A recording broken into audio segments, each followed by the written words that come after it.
نحمدہ و نصلی علی رسولہ الکریم بسم اللہ الرحمن الرحیم۔ سورۃ القلم کو سورۃ النون بھی کہتے ہیں۔ ترمذی شریف میں ایک حدیث ہے، رسول اللہ صلی اللہ علیہ وسلم نے فرمایا، اللہ تعالیٰ نے سب سے پہلے قلم کو پیدا فرمایا اور اسے حکم دیا کہ لکھو، چنانچہ قلم نے وہ سب کچھ لکھ دیا جو ابد تک ہونے والا تھا۔ سورۃ القلم مکہ مکرمہ کے ابتدائی دور میں اس وقت نازل ہوئی جب کفار مکہ نے آپ صلی اللہ علیہ وسلم پر بیہودہ الزامات لگانے شروع کر دیے تھے۔ آپ کی دعوت کو سن کر وہ آپ صلی اللہ علیہ وسلم کو مجنون کہنے لگے تھے۔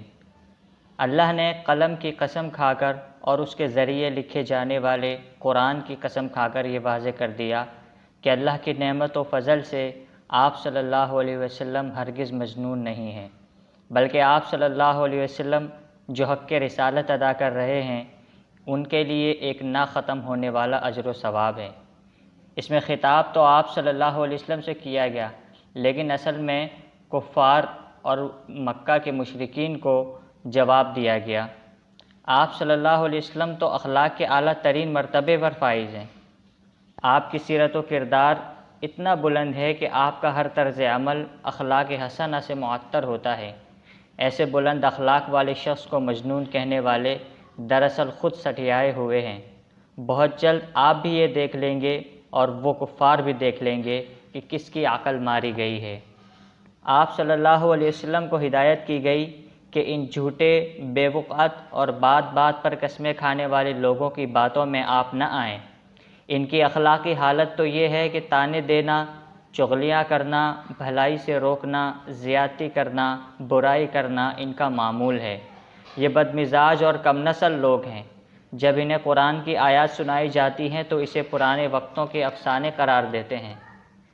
ایسا ایک فرد ہو یا کئی افراد ہوں، ان کے تکبر اور انا کی ناک لمبی ہو گئی ہے۔ اللہ کہتا ہے، ہم ان کی سونڈ پر آگ سے داغیں گے۔ آپ صلی اللہ علیہ وسلم کی مخالفت میں جو ناک لمبی کرتے ہیں، ان کی سونڈ نما ناک آگ سے داغی جائے گی۔ پھر باغ والے لوگوں کا ایک قصہ بیان کیا گیا۔ ان کے باغ کی فصل تیار تھی۔ انہوں نے اگلے دن صبح فصل کی کٹائی کا تہیہ کر لیا اور غریبوں اور مسکینوں کا حصہ بھی نکالنے سے منع کر دیا۔ جب وہ سو گئے تو راتوں رات ایک بلا اس باغ پر بھیج دی گئی اور وہ باغ بالکل برباد ہو گیا۔ جب صبح ہوئی تو باغ کے مالک ایک دوسرے کو آواز دینے لگے کہ سویرے سویرے باغ کے پھل توڑنے نکل پڑتے ہیں۔ چنانچہ وہ باغ کی طرف چل پڑے اور آپس میں آہستہ آہستہ باتیں کر رہے تھے تاکہ کوئی مسکین یا غریب ان کے پاس پھٹکنے نہ پائے۔ وہ تیز تیز قدموں کے ساتھ چلتے رہے، لیکن جب باغ کے پاس پہنچے تو وہاں کا نقشہ بالکل بدل چکا تھا۔ پہلے تو وہ لوگ یہ سمجھے کہ شاید وہ راستہ بھول گئے ہیں، لیکن خود ہی انہیں سمجھ آ گئی کہ فصل تو تباہ ہو چکی ہے اور ہم محروم ہو چکے ہیں۔ ان میں ایک شخص تھا جو معتدل مزاج بھی تھا اور پہلے سے انہیں سمجھاتا رہا تھا کہ اللہ کی پاکی بیان کرو، اس طرح کی نیت نہ رکھو۔ اس نے یاد دلایا تو اب یہ لوگ کہنے لگے کہ ہم اللہ کی پاکی بیان کرتے ہیں، ہماری سوچ غلط تھی اور ناشکری کے سبب ہم محروم کر دیے گئے ہیں۔ وہ ایک دوسرے کو ملامت کرنے لگے۔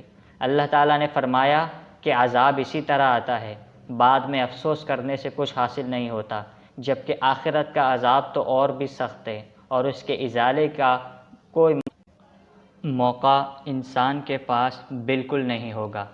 اللہ کے ہاں مسلم اور مجرم برابر نہیں ہیں۔ نیک اور بد کا انجام ایک جیسا نہیں ہو سکتا۔ نیکی میں نجات اور بدی میں ہلاکت ہے۔ اللہ نے فرمایا کہ قیامت کی سخت مشکل گھڑی میں اللہ تعالیٰ لوگوں کو حکم دے گا کہ وہ اسے سجدہ کریں، لیکن خدا کے نافرمان جب سجدہ کرنا چاہیں تو بھی نہ کر سکیں گے۔ دنیا میں جن کی گردنیں اکڑی ہوتی تھیں، قیامت کے دن ان کی پیٹھ اکڑی ہوگی، وہ سجدہ نہ کر پائیں گے۔ ان کی نگاہیں جھکی ہوئی ہوں گی، ان پر ذلت چھائی ہوئی ہوگی۔ جب وہ دنیا میں صحیح سلامت تھے اور انہیں سجدے کے لیے بلایا جاتا تھا تو انکار کرتے تھے۔ سورت کا اختتام دوبارہ اس بات پر ہوتا ہے، اس الزام کی تردید پر ہوتا ہے کہ یہ کفار جب آپ کو قرآن کے پیغام کو پہنچاتے ہوئے دیکھتے ہیں تو کھا جانے والی نظروں سے آپ کو دیکھتے ہیں۔ وہ چاہتے ہیں کہ آنکھوں سے ہی آپ کو ڈگمگا دیں، آپ کے قدم اکھاڑ دیں۔ آپ کی زبان مبارک سے قرآن سن کر وہ آپ کو مجنون کہتے ہیں، حالانکہ یہ قرآن تو ایک نصیحت ہے جو تمام کائنات کے لیے سرمایہ ہے۔ اللہ رب العالمین ہمیں نبی اکرم صلی اللہ علیہ وسلم کے اخلاق حسنہ کو اپنانے والا بنائے اور قرآن کے مطابق اپنی زندگی کو استوار کرنے کی توفیق عطا فرمائے۔ وآخر دعوانا ان الحمد للہ رب العالمین۔